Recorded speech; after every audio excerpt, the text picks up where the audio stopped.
Normal ಆಯಿಲ್ಸ್ಗಳನ್ನ ಅಥವಾ ಯಾವುದೇ ಒಂದು ರಿಫೈನ್ಡ್ ಆಯಿಲ್ಸ್ಗಳನ್ನ ನೀವು ಒಂದು ಸಲ ನೀವು ಫ್ರೈ ಮಾಡಿದ್ಮೇಲೆ ಮತ್ತೆ ರೀಯೂಸ್ ಮಾಡಕ್ ಆಗಲ್ಲ. ಅದೇನೇ ನಮ್ಮ ಎಣ್ಣೆಗಳನ್ನ ನೀವು ಮತ್ತೆ ಮತ್ತೆ ನಾವು ಬಳಸಬಹುದು. ಜೊತೆಗೆ ಆರೋಗ್ಯದಲ್ಲಿ ಸುಧಾರಣೆ. ಸ್ವಲ್ಪ ಜನ ನಾವು ಹೇಳಿದ್ದಾರೆ ಏನಂತ ಹೇಳಿ, ಸುಮಾರು ಜನ ಕ್ಯಾನ್ಸರ್ ಪೇಷಂಟ್ಸ್ಗಳು ಆ ತರದ್ ಯೂಸ್ ಮಾಡ್ತಾ ಇರೋದ್ರಿಂದ ಇದು ಕ್ಯಾನ್ಸರ್ನು ಗುಣಪಡಿಸುವಂತ ಒಂದು ಸಾಧ್ಯತೆ ಇದೆ ಅಂತ ಹೇಳ್ಬಿಟ್ಟು ಹೇಳಿದ್ದಾರೆ. ಈವನ್ ಡಾಕ್ಟರ್ಗಳ ಕೂಡ ಸಜೆಸ್ಟ್ ಮಾಡುವಂತದ್ದು ಗಾಣದ ಎಣ್ಣೆಗಳು.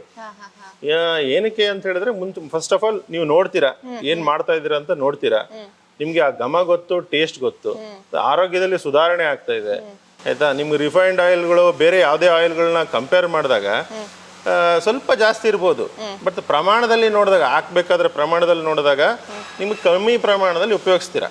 ಒಂದು ಟೇಸ್ಟು ಹಾಗೆ ಇರುತ್ತೆ. ಆಮೇಲೆ ಆಯಿಲ್ಗಳು ಮನುಷ್ಯನಿಗೆ ಬಾಡಿಗೆ ಬೇಕು.